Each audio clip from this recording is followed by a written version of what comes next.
komitmennya sudah ada, seperti misalkan bannernya gede-gede, posternya gede-gede, tolak gratifikasi, ya kan? Tangannya seperti ini, ya kan? Tapi yang satu mungkin begini, saya nggak tahu, ya kan? Atau begini terus begini kan juga nggak tahu juga ya kan? Jadi stop gratifikasi, tapi setelah sepi baru ambil gitu kan ya? Bisa nggak begitu? Mudah-mudahan nggak begitu ya. Jadi itulah yang saya khawatirkan. Kenapa saya bilang begitu? Karena kadang kita nih, ya makanya kadang disebutnya sebagai integritas. Artinya antara hati perbuatan sama. Jadi jangan slogannya saja yang baik, stop gratifikasi, tapi di belakang tetap melakukan, tetap terima gitu. Karena kan memang terkait dengan gratifikasi ini kan luas, ya kan? Kalau mungkin korupsi tidak hanya dikatakan merugikan keuangan negara, tapi ada yang 30 itu menjadi 7, salah satunya gratifikasi, penggolongan atau jenis korupsi ini. Nah, gratifikasi ini kan luas, ya kan? Tidak hanya menerima uang atau berupa pemberian uang, tapi juga kan bisa barang. Kalau dulu mungkin saya mengalami betul sebagai staf dulu, pimpinan itu banyak menerima barang berupa parcel di saat hari raya misalkan. Itu banyak, dari yang bagus, pokoknya pasti bagus-bagus itu parcelnya. Nah, kemudian ada juga ya bisa diskon ya mungkin atau rabat. Nah, komisi juga, kemudian pinjaman tanpa bunga, tiket perjalanan. Ini kan terkait dengan tiket perjalanan seperti mohon maaf ke luar daerah ya kan. Ada tiket perjalanan mungkin bisa aja ditanggung dari pihak kantor wilayah. Nah, ini kan juga bagian dari gratifikasi. Apakah kita bisa menolak itu atau kita menerimanya? Nah, ini nanti tataran yang tadi saya sampaikan bahwa eh, yang kita pelajari itu kan karena pertama korupsi itu karena ada niat, kemudian ada kesempatan. Nah ini kan ketika kita berangkat ke daerah, disambut di sana, penginapan ditanggung di sana, tiket perjalanan ditanggung di sana, makan ditanggung semua, padahal itu sudah masuk komponen di kita. Tapi itu terjadi. Nah, apakah kita menolak atau menerima? Kan tadi masuk gratifikasi berarti kan? Nah, karena gratifikasi ini terkait dengan pengaruh kewenangannya sebagai pejabat ya, sebagai pejabat akan mempengaruhi ketika penginapannya dilayani, kemudian makannya dilayani, tiket perjalanannya diberikan, ya kan, dikasih juga transport dari sana. Nah ini termasuk gratifikasi juga menurut saya kan, sesuai dengan pengertian gratifikasi tadi, karena dia lebih luas, ya kan, itu. Jadi ini di saat itulah kesempatan. Apakah kita menolak atau menerima? Bisa saja dari sana dipaksa, udah Pak ini nggak usah, tiketnya kita yang tanggung, ya misalkan begitu. Udah Pak tenang aja, makannya kita yang tanggung, penginapannya kita yang tanggung. Dipaksa, memaksa, atau terpaksa. Kita nggak terima nggak enak, ya kan? Ini masuk gratifikasi nih. Kita terima, lumayan juga nih. Jadi transport, uang harian utuh, karena sudah ditanggung di sana semua. Nah inilah yang maksud saya, harapan saya adalah nilai-nilai aneka ini betul-betul bisa diterapkan oleh Bapak dan Ibu, termasuk saya juga. Itu. Karena tadi jangankan nggak ada niat, kesempatan ada, kan gitu. Tidak niat kita sebetulnya untuk korupsi, untuk menerima gratifikasi. Nah kemudian juga tadi bahwa gratifikasi itu tidak dikatakan suap, yaitu tadi kita diberikan uang misalkan 10 juta atau 5 juta dari perjalanan kita. Nah itu bagaimana itu bisa tidak dianggap sebagai suap? Itu seperti apa? Mungkin Bapak bisa jelaskan sebagai diskusi kita pada pagi ini. Jadi kan ada dua tuh, gratifikasi yang dianggap suap dan tidak dianggap sebagai suap. Ini seperti apa yang tidak dianggap sebagai suap? Kira-kira siapa yang bisa menjelaskan yang tidak dianggap sebagai suap? Karena ini menurut saya gratifikasi inilah yang paling banyak di kita sebagai pelayan publik. Gitu kan? Kalau suap sama gratifikasi apa bedanya? Kan gitu kan? Ada nggak bedanya suap dengan gratifikasi? Sedangkan suap itu termasuk gratifikasi. Tapi ada juga suap diatur tersendiri. Gitu. Coba kita diskusi aja. Berbagi pengalaman, berbagi pengetahuan. Karena saya pun pasti keterbatasan dengan pengetahuan saya. Nah, siapa tahu dari Bapak dan Ibu menjadi satu, menjadi kesatuan sehingga kita memahami gratifikasi ini lebih luas lagi seperti itu. Karena ini memang gratifikasi ini dari pengertian yang kita baca udah luas, semua mencakup. Tidak hanya merugikan keuangan negara gitu. Nah, kemudian terkait dengan gratifikasi ada dua yang itu terkait dengan suap dan tidak suap. Nah, ini seperti apa yang tidak suap ini yang dikatakan tidak suap? Oke, silakan. Izin Pak, Silakan Pak Renaldi. mungkin dari yang Bapak jelaskan tadi apa ya, kalau yang tidak dianggap suap itu kayak gratifikasi yang diterima oleh kita sebagai pegawai negeri yang tidak berlawanan dengan tugas. Jadi kalau misalkan kita menerima hal-hal yang seperti yang Bapak sebutkan tadi, kita tuh harus melaporkan gratifikasi itu kepada atasan atau mungkin pihak yang berwenang. Jadi gratifikasi itu mau diapain gitu. Kan kita terima dulu, baru kita laporkan kalau kita menerima gratifikasi ini. Maka gratifikasi itu tidak dianggap suap ke depannya, Pak. Seperti itu mungkin, Pak. Ya, sudah terjawab. Sudah terjawab. Jadi yang tidak termasuk suap dalam kategori gratifikasi adalah kita laporkan ketika terima. Mungkin kita tadi dipaksa ya kan, kita tolong nggak enak, gimana serba salah. Ya udah kita terima, tapi kita laporkan ke pihak yang berwajib atau KPK dalam hal ini dalam waktu 30 hari sejak gratifikasi itu diterima. Itu. Jadi itu tidak akan dianggap sebagai suap. Ketika kita melaporkan pemberian gratifikasi kepada KPK, maka itu tidak dianggap sebagai suap. Itu yang maksudnya. Sudah terjawab dengan Pak Renaldi. Yang saya baca dari emosi sendiri, Pak, Ya. di situ dijelaskan pengertian dari korupsi sendiri.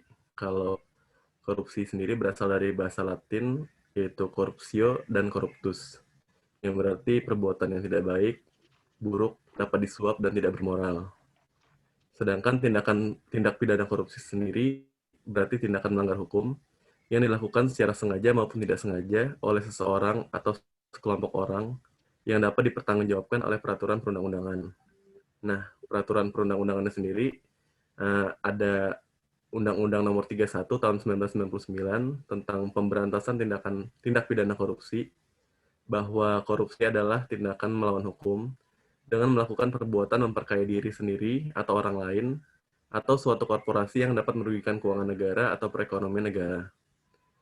Lalu juga terdapat yang telah Bapak jelaskan tadi di Undang-Undang Nomor 20 Tahun 2001 terdapat 7 jenis korupsi, antara lain kerugian keuangan negara, suap menyuap, pemerasan, perbuatan curang, penggelapan dalam jabatan, lalu benturan kepentingan dalam pengadaan, dan yang terakhir ada gratifikasi. Terus gimana sih cara pencegahan dari korupsi ini? Setidaknya ada dua cara, Pak, untuk mencegahnya. Yang pertama dari perbaikan sistem, seperti peraturan perundang-undangan, reformasi birokrasi, lalu juga penerapan prinsip good governance di dalam lingkungan kita. Lalu cara yang kedua dengan perbaikan dari segi SDM-nya sendiri atau sumber daya manusia, yaitu kita harus memperbaiki dari dalam diri kita sendiri, yaitu memperbaiki moral, lalu meningkatkan diri akan kesadaran hukum, lalu mengentaskan kemiskinan, dan yang terakhir memilih pemimpin yang bersih, jujur, dan anti korupsi. Lalu anti korupsi sendiri dapat diidentifikasi menjadi 9 nilai, yaitu nilai-nilai dasar anti korupsi. Yang pertama ada kejujuran, yaitu sebuah tindakan maupun ucapan yang lurus, tidak berbohong dan tidak curang. Lalu ada kepedulian dengan mengindahkan, memerhatikan, dan menghiraukan. Rasa kepedulian itu dapat dilakukan terhadap lingkungan sekitar kita. Lalu ada kemandirian, yang berarti dapat berdiri di atas kaki kita sendiri, artinya tidak banyak bergantung pada orang lain dalam berbagai hal. Lalu ada kedisiplinan dengan taat patuh terhadap peraturan. Yang kelima ada tanggung jawab, yaitu keadaan di mana kita wajib menanggung segala sesuatu. Lalu ada kerja keras, yang didasari dengan adanya kemauan dalam keteladanan, ketekunan, daya tahan, daya kerja, dan keberanian. Lalu ada kesederhanaan, yaitu dibiasakan untuk tidak hidup boros. Lalu ada keberanian, diwujudkan dalam bentuk berani, mengatakan dan membela kebenaran. Dan yang terakhir adalah keadilan, yaitu tidak berat sebelah dan tidak memihak. Nah, korupsi ini yang seperti yang Bapak jelaskan juga tadi, dapat terjadi karena adanya niat dan kesempatan. Sebenarnya yang dapat kita minimalisir itu untuk mencegah terjadinya korupsi adalah niat itu sendiri. Karena niatlah yang membuat kita ingin melakukan suatu hal yang dalam konteks ini adalah korupsi. Mungkin seperti itu saja Pak penjelasan dari saya. Terima kasih. Iya, saya menggarisbawahi yang paling terakhir. Niat itu yang meminimalisir. Bukan sekedar meminimalisir, tapi paling tidak kalau ketika niatnya memang sudah anti korupsi, tidak akan itu. Gitu. Ya, betul, Pak. Ya, memang semua di niat adanya. Ketika kita, gini contoh, ketika di program penyusunan, ya ada di awal penyusunan kegiatan, kalau memang niatnya sudah korupsi, dari situ sudah dimulai. Dia mau buat program apa, nanti pertanggungjawabannya seperti apa, pertanggungjawabannya seperti apa, pencairannya seperti apa, itu dari mulai proses hingga terakhir kegiatan itu jadi, dia sudah tahu mana yang akan diambil, kasarnya gitu, karena sudah niatnya memang sudah korupsi, gitu. Jadi diawali dari program perencanaan kegiatan saja dia sudah tahu, mohon maaf, saya akan buat program ini, ya kan, jadilah program itu. Tapi karena niatnya korupsi, dia sudah selipkan di situ. Mana anggaran-anggaran yang bisa diambil di situ. Gitu. Karena adanya niat gitu. Jadi memang kalau Pak Renaldi bilang bahwa dengan niat minimal meminimalisir berbuat korupsi, ya saya setuju juga. Tapi paling tidak kalau niatnya sudah anti korupsi, saya yakin ada kesempatan dipaksa, memaksa pun saya yakin tetap teguh pendiriannya karena niatnya itu. Dan kedua juga terkait dengan, karena memang kalau orang sudah niat korupsi, dia tidak lagi mikir halal haram, gitu. Udah nggak mikir, ini halal, ini haram, gitu. Padahal efek dari barang makan haram itu akan berpengaruh pada kehidupannya, gitu. Dia akan sadar, dia tidak sadar seperti itu maksudnya, kalau orang yang niatnya memang korupsi. Dia tidak sadar bahwa makanan yang haram itu dimakan itu akan berimplikasi kepada jalan penghidupannya, gitu, terhadap dirinya, perilakunya, gitu.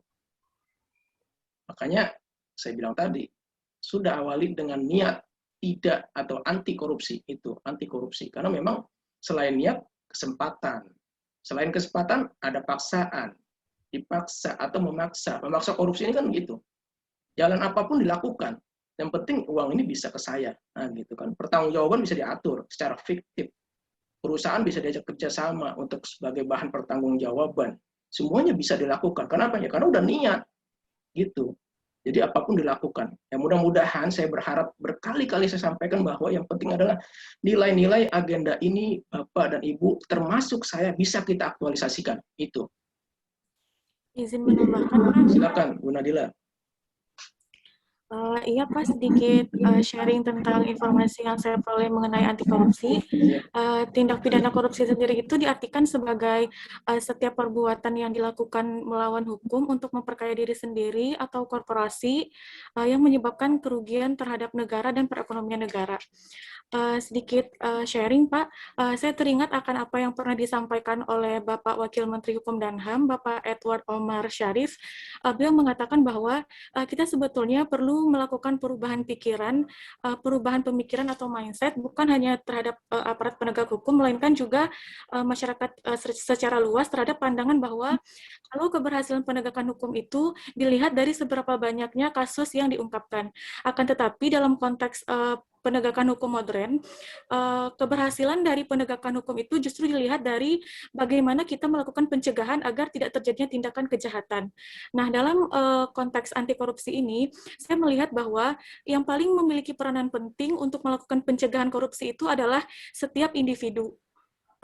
Hal ini dapat dilakukan melalui 3 pendekatan, yaitu pengendalian diri, komitmen terhadap diri sendiri, dan juga keteladanan. Nah, terkait dengan pengendalian diri secara individu, itu perlu penekanan terhadap adanya spiritual accountability.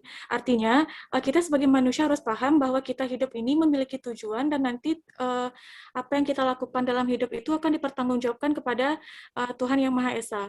Oleh karena itu, ketika seseorang mempelajari dan memahami bahwa setiap yang dilakukannya akan dipertanggungjawabkan kepada Tuhan, maka tentu dia akan membangun niat yang baik, akan melakukan niatnya itu dengan cara-cara yang baik, agar memperoleh hasil yang juga baik. Nah, hal ini juga sejalan dengan konsep tunas integritas, bahwa pada intinya manusia itu merupakan kunci dari perubahan. Ketika individu mampu mengendalikan dirinya dengan baik, dengan komitmen yang penuh, maka ia mampu memberikan keteladanan kepada orang-orang di sekitarnya. Nah, kenapa keteladanan ini menjadi hal yang penting? Karena pada hakikatnya kita tidak akan pernah bisa untuk mengubah orang lain. Tetapi ketika setiap individu mampu memberikan keteladanan yang baik, maka itu bisa menjadi alasan bagi orang lain untuk juga berubah menjadi ke arah yang lebih baik. Nah, ketika setiap individu sudah berintegritas, maka individu yang berintegritas itu mampu menciptakan lingkungan dan sistem yang juga berintegritas di lingkungan yang lebih luas, di lingkungan di luar dirinya sendiri, seperti di organisasi. Nah, kalau misalkan di organisasi itu, sebagaimana kita ketahui, Kemenpan RB melalui peraturan Menteri Pan RB itu sudah mengeluarkan pedoman mengenai pembangunan zona integritas menuju wilayah bebas dari korupsi dan wilayah birokrasi bersih melayani. Nah, ketika setiap organisasi itu sudah mewujudkan adanya pembangunan sistem dan budaya integritas di organisasinya, maka itu dapat dikombinasikan dan saling bekerja sama sehingga pada akhirnya dapat menciptakan yang dinamakan dengan sistem integritas nasional. Sekian Bapak. Betul sekali bahwa memang terkait dengan nilai-nilai anti korupsi ini memang pada dasarnya ya komitmen diri sendiri yang pertama yang dimulai. Kemudian juga terkait dengan perubahan mindset. Ini memang terkait dengan reformasi birokrasi itu yang pertama kan memang perubahan mindset kita, pola pikir kita dari seperti dari penguasa menjadi pelayan itu juga kan termasuk perubahan pola pikir kita, ya kan, dari penguasa menjadi pelayan itu juga salah satunya. Kemudian yang tadi paling penting itu yang garis bawahi adalah komitmen kita dari masing-masing individu untuk anti korupsi. Itu menanamkan nilai-nilai anti korupsi tadi yang sampaikan Pak Renaldi, salah satunya jujur, integritas, peduli. Nah, itu kita tanamkan dalam diri kita dan kita aktualisasikan. Ini salah intinya ibda binafsi. Mulailah dari diri sendiri itu. Izin Bapak. Ya, silakan Pak Rusdi. Izin Bapak sedikit melengkapi Pak. Ya. Di mana korupsi sendiri sudah dijelaskan dengan sangat baik oleh Mas Renaldi dengan Mbak Nadila. Cuma saya ingin sedikit melengkapi. Saya sependapat dengan Mas Renaldi dengan Bapak di mana korupsi itu terjadi karena ada niat dan kesempatan. Jadi kalau nggak ada kesempatan tapi niatnya ada, itu tetap akan terjadi korupsi. Yang kemudian yang kedua itu nggak ada niat tapi ada kesempatan, ya tetap terjadi korupsi. Jadi kalau menurut saya untuk bagaimana mencegah niat kita tidak korupsi, yang pertama itu kita harus melakukan pendekatan dari kitanya sendiri. Jadi perbaikan sumber daya manusia, di mana kalau saya pribadi untuk biar tidak korupsi, saya harus mengingat adanya, kalau bagi agama saya, adanya sebelum kehidupan di dunia. Kemudian tujuan kehidupan di dunia ini seperti apa hakikat tujuan yang saya harus jalanin di hidup ini. Apakah dengan korupsi, apakah saya akan mencapai tujuan saya dengan cukup? Apakah terpenuhi? Tentu kan tidak. Jadi kan ada tujuan-tujuan kehidupan di dunia ini yang sebenarnya bisa kita capai, yang tanpa harus kita lakukan melalui korupsi tersebut. Nah, kemudian kita harus sadarin kalau bagi agama saya sendiri adanya kehidupan setelah dunia, Pak. Jadi setiap yang di dunia ini pasti akan meninggal ya. Jadi kalau saya sih membayangkan ngeri, Pak. Misalnya saya korupsi 100 juta, Pak. Tapi ketika nanti setelah kehidupan pasca dunia, azabnya itu sangat-sangat berpuluh-puluh kali lipat. Jadi ketika saya ingin melakukan sesuatu yang tidak baik, ketika saya berpikir kehidupan pasca dunia, otomatis saya terkendali Pak niatnya. Jadi dari segi spiritual Pak. Jadi harus, kalau bagi saya sendiri memahami sebelum kehidupan dunia itu seperti apa, tujuan kehidupan di dunia ini seperti apa, apakah hanya mencari materi duniawi, ataukah kita membalanskan antara tujuan bekal di dunia untuk dibekal di akhirat. Kemudian yang kita harus pahamin, kehidupan pasca dunia itu ada, segala apapun yang kita lakukan di dunia ini pasti akan dipertanggungjawabkan. Kemudian Pak, saya membayangkan Pak, kalau misalnya saya korupsi, tentu Pak, orang-orang yang saya sayangin itu, misalnya istri, orang tua, anak Pak, itu pasti akan akan sangat-sangat tercoreng, Pak. Akan tercoreng, mentalnya akan sedih, ya kan? Misalnya kok bersuamikan suami korupsi atau misalkan berayakan apa ya, pejabat korup. Jadi otomatis ketika saya membayangkan hal-hal tersebut itu terjadi, maka niat tersebut itu akan hilang dengan sendirinya, Pak. Jadi yang kita harus lakukan, saya setuju dengan Bapak, aktualisasi kita itu apa? Yang pertama, niat kita itu harus kita kendalikan melalui yang 3 tadi itu, Pak. Berdasarkan kepercayaan yang saya anut, Pak. Kemudian kalau yang berdasarkan kesempatan, Pak. Jadi tidak cukup hanya mengurangi niat, tapi kita harus juga reformasi perbaikan sistem. Di sini untuk mencegah kesempatan, Pak. Yang tadi sudah disampaikan oleh Mas Renaldi dengan baik, Pak. Terima kasih, Pak. Ya, ya. Ya, bagus sekali ini. Ini memang sebelum saya singgung ini bagus sekali nih yang Pak harus disampaikan, karena ini terkait dengan apa sebutannya ya, kalau bahasa itu apa, spiritual accountability ya. Iya, Pak. Ya, spiritual accountability ini bagus sekali nih, karena bagaimana pertanggungjawaban seseorang atau perbuatan kita ini secara individu kepada Tuhan kita, kepada pencipta kita. Ini bagus sekali ini. Jadi ini lebih mengarahkan kita pada tujuan kehidupan, bahwa setiap perbuatan pasti ada balasannya. Ini sama nih di agama saya Islam juga sama seperti itu. Jadi semua perbuatan pasti ada balasannya. Ketika kita korupsi, mengambil hak orang lain, pasti ada balasannya. Entah itu mungkin keluarnya, mungkin taruhlah seperti tadi misalnya mengambil uang yang 10 juta, kita nikmatin bersama keluarga, ya kan? Kemudian setelah itu ada keluarga yang sakit, tapi akhirnya keluar biaya perobatan itu lebih dari 10 juta. Atau ada saja sesuatu yang menimpa di keluarga kita. Itu sangat berpengaruh, pasti sangat berpengaruh. Ini bagus nih Pak Rusdi, ini spiritual accountability-nya. Itu. Karena itulah, dan juga ini bagian dari penerapan nilai-nilai nasionalisme. Ini yang terkait dengan nilai-nilai Pancasila ini, penerapan nilai Pancasila, ketuhanan yang Maha Esa. Itu bagus, ini bagus sekali gitu, karena ketika seseorang spiritual accountability-nya baik, maka akan menghasilkan niat baik. Nah, niat yang baik akan menghasilkan visi dan misi yang baik. Selanjutnya akan diterjemahkan dalam usaha yang terbaik untuk mendapatkan hasil yang baik. Itu ini bagus sekali. Izin Pak untuk menambahkan. Ya. Untuk dari pemahaman saya dari pembelajaran tentang anti korupsi, arti dari korupsi itu sendiri adalah tindakan melawan hukum untuk melakukan perbuatan memperkaya diri sendiri, orang lain, dan korporasi ya Pak. Dan dampaknya itu adalah merugikan negara atau perekonomian negara, seperti itu Pak. Untuk jenisnya ada 7, termasuk kerugian keuangan negara, suap penyuap, pemerasan, perbuatan curang, penggelapan dalam jabatan, benturan kepentingan dalam pengadaan, dan gratifikasi. Jadi sesungguhnya hal-hal yang merugikan negara itu ada banyak sekali bentuk ya Pak. Tidak hanya secara terang-terangan mengambil uang, tapi juga mengambil keuntungan dalam berbagai bentuk seperti itu Pak. Menurut saya Pak, tambahan ya, yang sudah disinggung oleh Mas Rusdi, Mas Rey, dan Mbak Dila yang lebih awal tadi tentang spiritual accountability dan tunas integritas. Menurut saya, spiritual accountability dan tunas integritas itu menyasar 2 komponen yang tadi sudah disebutkan, yaitu niat dan kesempatan. Spiritual accountability pada komponen niat dan tunas integritas pada komponen kesempatan.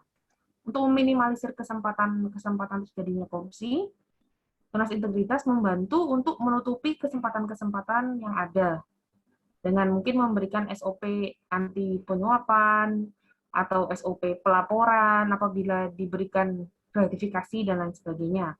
Sedangkan spiritual accountability untuk niatnya, jadi menghilangkan dari individunya keinginan untuk melakukan korupsi. Lebih lanjut menurut saya seperti yang sudah disinggung oleh Bapak Ali Usman adalah tentang pengamalan nilai-nilai dasar ASN yang tadi, akuntabilitas, nasionalisme, etika publik, dan komitmen mutu. 4 yang awal itu sebenarnya sudah mendukung untuk pencegahan korupsi, Pak.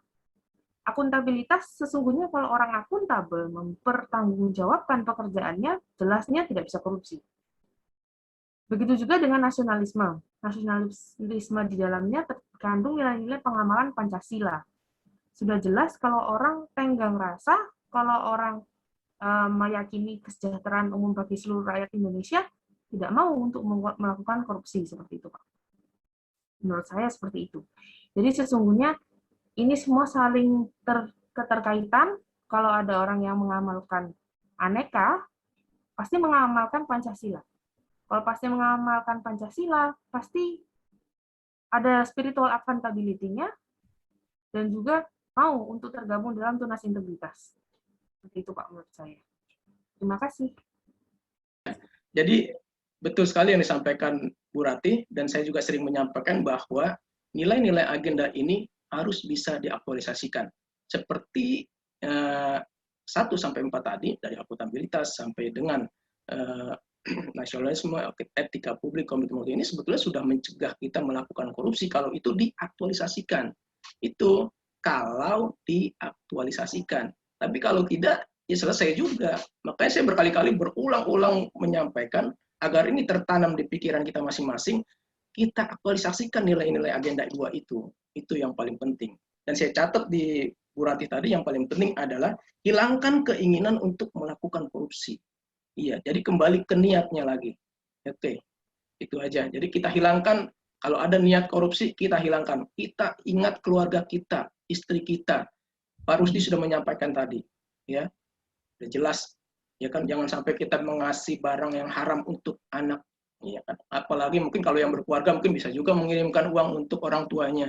Apa tega mengirimkan uang untuk orang tuanya, ya kan, dari hasil yang haram. Padahal itu berdampak negatif, baik secara tubuh maupun moral. Mungkin dia nggak tahu itu uang dari mana, tapi kita yang tahu, apa kita tega. Itu makanya saya bilang ketika orang sudah ada niatan korupsi, dia tidak akan berpikir hal haram lagi. Gitu. Makanya Latsar ini dibuat salah satunya itu. Itu bagaimana tertanam nilai-nilai agenda 2 ini, nilai-nilai aneka ini, itu. Dan bisa diaktualisasikan. Itu yang paling penting. Jadi yang paling perlu diingat adalah aktualisasinya. Itu mudah-mudahan bisa kita laksanakan, bisa kita implementasikan, kita bisa aktualisasikan. Itu aja. Bukan untuk Bapak dan Ibu juga, tapi untuk saya secara pribadi juga sama. Karena saya termasuk juga ASN juga. Bu Nima, silakan. Iya, Pak. Izin menyampaikan pemahaman saya terkait dengan anti korupsi. Sebagaimana tadi telah dijelaskan dengan rekan-rekan lainnya, korupsi ini sering dikatakan sebagai kejahatan yang luar biasa. Salah satu alasannya karena dampaknya ini sendiri yang luar biasa, yang menyebabkan kerusakan baik dalam ruang lingkup pribadi kita sendiri, kemudian berdampak kepada keluarga kita, tentunya kepada masyarakat, dan kepada kehidupan berbangsa dan bernegara, kehidupan yang lebih luas. Tadi juga sudah disebutkan berbagai jenis-jenis korupsi, antara lain kerugian keuangan negara, kemudian terkait dengan suap menyuap, penggelapan dalam jabatan, pemerasan, perbuatan curang, benturan kepentingan dalam pengadaan, dan gratifikasi. Nah, saya sepakat dengan apa yang telah dijelaskan oleh rekan-rekan lainnya bahwa hal yang dapat dilakukan untuk mencegah terjadi korupsi yang paling penting adalah menumbuhkan kesadaran dari dalam diri kita sendiri. Tadi juga disebutkan bahwa ketika kita melakukan korupsi, mungkin kita akan mendapatkan uang, tapi pasti ada dampak negatif yang akan ditimbulkan. Kalau misalkan saya menyebutkan itu terkait dengan keberkahan, maksudnya kita dapat uang, tapi uang yang kita dapatkan nggak akan berkah seperti itu. Nah, kemudian selain itu untuk menumbuhkan lingkungan yang anti korupsi ini dapat juga dilakukan melalui internalisasi integritas, yaitu dengan membangun lingkungan yang berintegritas, dengan memperbanyak hidup dalam lingkungan yang positif, kemudian adanya proteksi terkait integritas, kemudian ada juga perubahan sistem nilai. Nah, tentunya anti korupsi ini sangat penting, tidak hanya untuk diri kita sendiri, tapi kita juga harus ingat bahwa jika dikaitkan dengan fungsi ASN sebagai pelayan publik, kemudian pembuat kebijakan publik, kemudian yang terpenting adalah sebagai pemersatu bangsa. Kita tahu bahwa kepercayaan publik terhadap pemerintah ini sendiri selama ini masih bisa ditinggikan lagi. Maksudnya ada kepercayaan publik, tapi sebenarnya lebih bisa ditingkatkan lagi.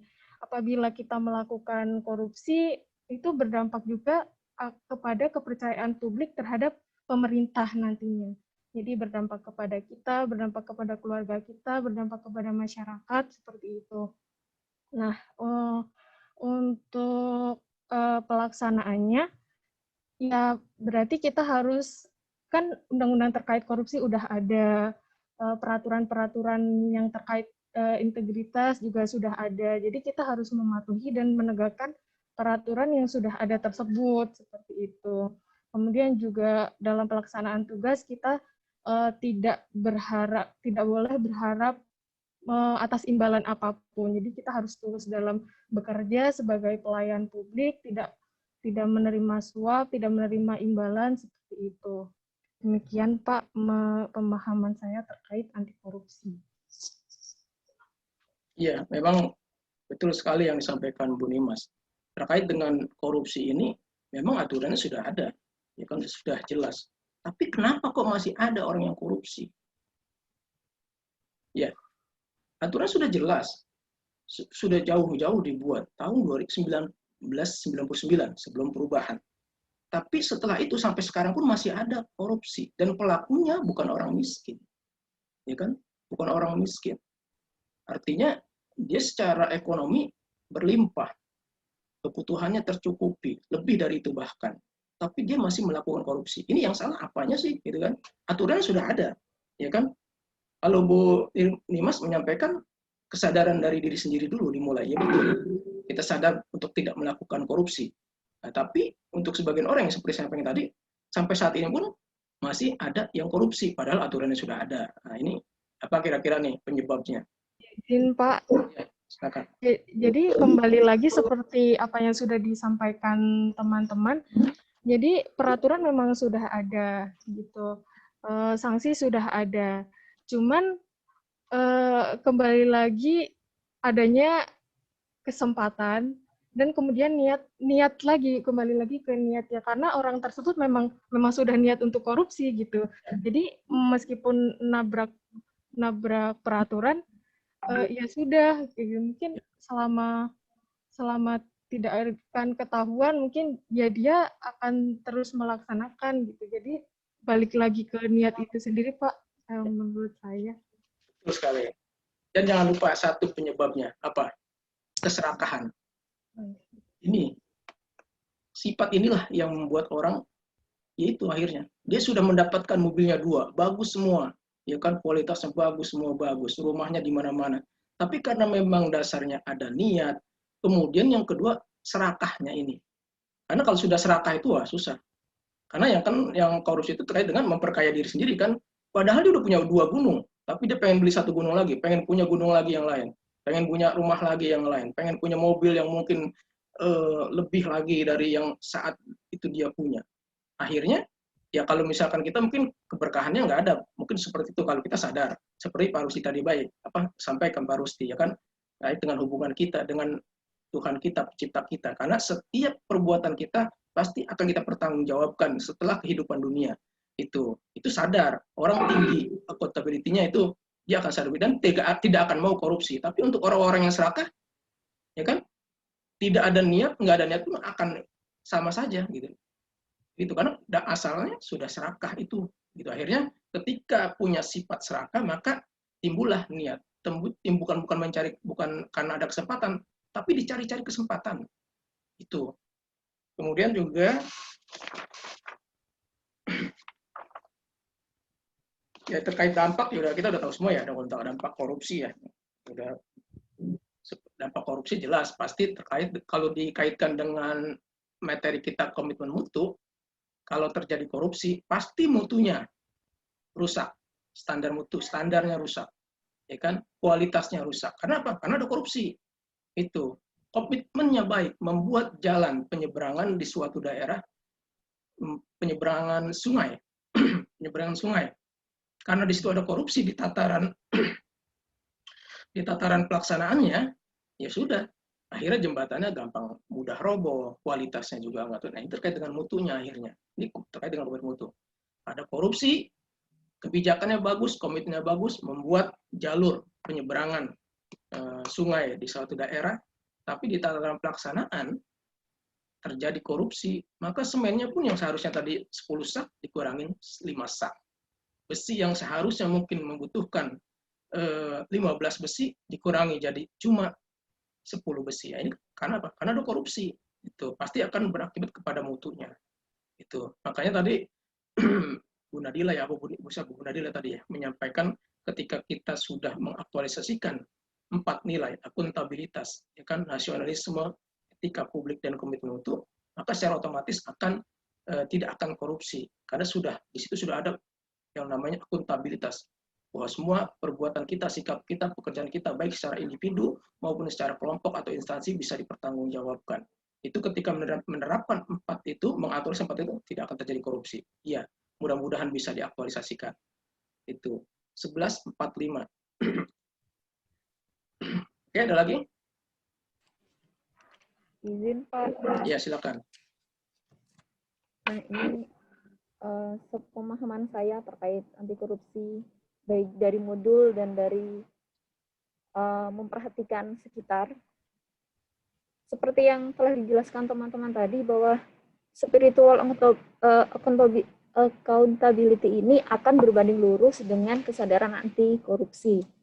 Nah, semakin tinggi spiritual accountability-nya seseorang, maka orang tersebut akan semakin banyak memiliki benteng-benteng atau penghambat agar tidak melakukan tindakan korupsi.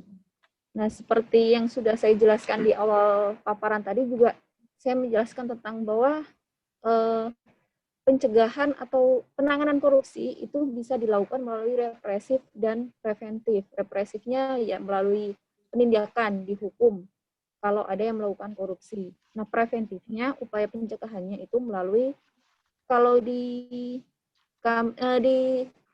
Indonesia secara umum untuk pemerintahnya, birokrasinya ada tunas integritas. Soal korupsi sendiri, Pak, kalau kita melihat saat ini, itu perkembangan teknologi sangat pesat sekali. Itu mempengaruhi sosial media dan segala macamnya, itu mempengaruhi gaya hidup kita. Nah, salah satu yang penting menurut saya adalah penggunaan sosmed dengan bijak. Bagaimana kita menggunakan sosmed dengan bijak itu mampu membentengi kita untuk tidak melakukan korupsi. Karena kan seperti yang kita lihat kalau di Instagram, di Twitter, atau dimanapun, pasti yang diperlihatkan orang-orang itu pasti yang wah-wah, yang mewah, yang bagus. Tapi kan belum tentu juga seperti itu. Dan kita sebagai yang melihat, biasanya langsung iri hati, kemudian ingin memiliki barang-barang tersebut. Padahal kan seharusnya tidak. Jadi penggunaan sosmed yang bijak itu juga merupakan salah satu tindak pencegahan yang bisa dilakukan untuk mencegah korupsi. Sama yang ya tunas integritas tadi sih. Sudah waktunya untuk berkembang, tidak menjadi tunas aja. Begitu, Pak. Oke, 11.48 di saya ya. Ya, menarik juga nih menurut Mbak Nirwana nih, terkait dengan medsos juga sebagai salah satu alat sebagai tindak pencegahan korupsi. Ya memang kadang-kadang kalau sosmed kan begitu. Ya kan, apalagi di grup-grup WhatsApp ya, banyak yang tukang pamer tuh kan. Pamer kendaraannya, pamer makanannya, ya kan? Itu kan, makanya saya kalau buka WA tuh males begitu, cuma pamer-pamer doang. Ya kan, pamer, beli mobil pamer, ya kan, sampai makanan pun dipamer, ya kan, apa beli boba apa dipamer juga, difoto, ya kan, pamer. Ya itu pendapat nggak apa-apa, ya memang salah satu itu pamer itu, padahal aslinya nggak begitu gitu kan. Padahal ya dia makan enak di tempat di saung mana, foto cekrek ya, kasih di WA, di grup WA, oh keren nih makan, ya kan. ini cerita betul nih, cerita bukan cerita ini ya, bukan ngarang-ngarang, betul ini kan kalau di sekolah anak saya itu ada namanya komite ya, ibu-ibu tuh biasanya terkait dengan sekolah itu ya begitu. Dia artinya kehidupannya itu sebetulnya biasa-biasa aja ya kan, cuma karena sifat pamernya ini dia akhirnya mengajak teman-temannya itu makan siang bersama, ditraktir ya kan. Mungkin namanya pamer kan ingin menunjukkan siapa nih gua kan gitu, kasarnya gitu ya bahasanya ya. Gua pengen menunjukkan nih, traktir semua. Padahal yang dipakai itu uang siapa? Uang bayar anaknya. Uang untuk SPP anaknya. Akhirnya nunggak SPP-nya. Nah, itu kan terkait itu. Maka bisa juga mungkin itu salah satu pencegahannya itu ya nggak usah pamer-pamer lah gitu kan. Padahal yang dipamerkan itu juga bukan sebenarnya karena begitu. Ya itulah sosmed. Memang kita harus bijak menyikapinya gitu. Apalagi terakhir belum adanya itu termasuk hoax juga sebetulnya, termasuk hoax juga kan, tidak sesuai dengan aslinya kenyataannya gitu. Foto di mobil yang cakep, padahal mobil orang cuma numpang foto doang kan gitu ya. Karena pada dasarnya menurut saya orang-orang seperti itu sebetulnya dia pengen pengakuan. Ini loh gua, kasarnya gitu. Pengen pengakuan aja pada dasarnya gitu. Dan saya termasuk orang yang memang nggak suka pamer-pamer seperti kayak begitu gitu. Tapi banyak juga teman-teman yang pamer begitu, sampai makannya pun dipoto, dibagikan, lagi makan sekarang di sini. Oke, itu sedikit saja ya. Kemudian terkait dengan lebih digencarkan. Nah, tunas integritas ini harapannya Bu Nirwana bisa digencarkan. Jangan khawatir, karena di janji kinerja kita di tahun 2020 pada dasarnya, kita sebagai ASN itu kalau nggak salah di nomor 1 itu kalau nggak salah ya, kita tuh semua menjadi role model. Kita ASN semua harus sebagai role model. Itu sebagai contoh untuk tidak korupsi, dari pakaian, cara berpakaian, cara bersikap, semua kita menjadi contoh. Itu di janji kinerja 2020 kalau nggak salah. Itu 20 ya kalau nggak salah di 1 itu. Kita sebagai ASN semua harus menjadi role model. Nah, jadi tanpa adanya tim atau sebagai ada tunas integritas yang dibentuk, ya artinya sebetulnya kita secara tidak langsung sudah menerapkan itu, gitu, menjadi role model semuanya secara pribadi itu. Oke, mungkin waktunya sudah mendekati sedikit, mungkin ada penutupnya bahwa saya berharap bahwa dari materi anti korupsi ini kita sebagai ASN, Bapak dan Ibu dan saya memang harus mempunyai sikap dan perilaku untuk tidak melakukan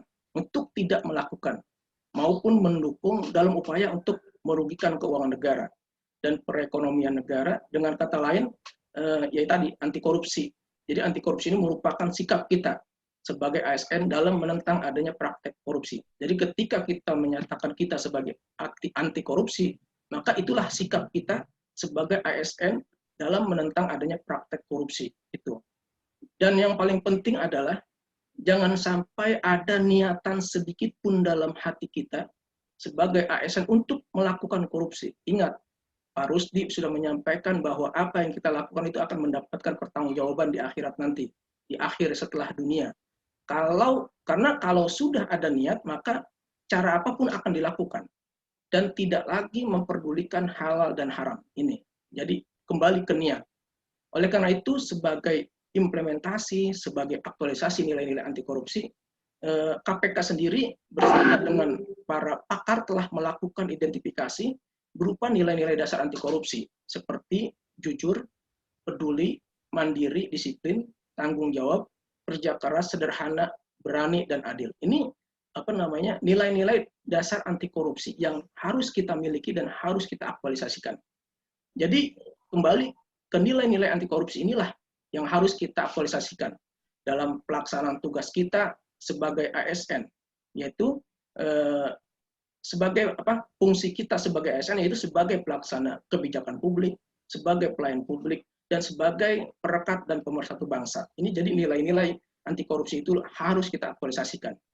Dan saya sebagai tenaga pengajar berharap agar nilai-nilai aneka atau di agenda 2 ini, nilai-nilai aneka ini akuntabilitas, nasionalisme, kemudian etika publik, komitmen mutu, dan terakhir yang saat ini kita bahas yaitu anti korupsi yang sudah Bapak Ibu dapatkan dapat diaktualisasikan dalam pelaksanaan tugas maupun dalam kehidupan sehari-hari. Itu. Jadi saya berkali-kali berpesan aktualisasikan itu aja dari nilai-nilai agenda ini. Itu aja. Oke, kita tutup aja ya, karena sudah 11.55.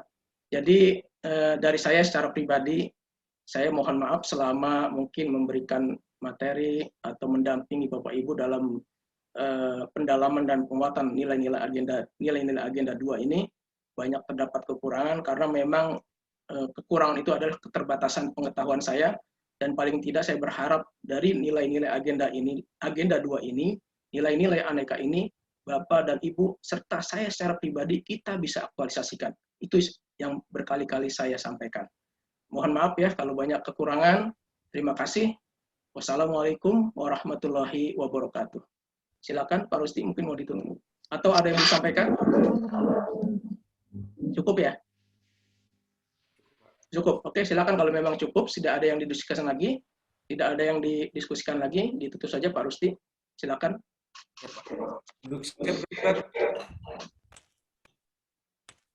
Peserta latihan dasar kelompok 2 angkatan 16 telah selesai menerima pembelajaran. Laporan selesai.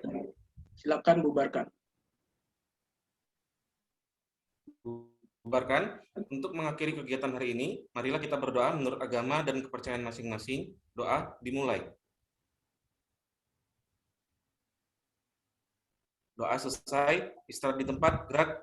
Ya, saya mohon Terima kasih, Pak. mohon undur diri. Terima kasih. Bapak. Mohon maaf segala kekurangan ya. Wassalamualaikum warahmatullahi wabarakatuh.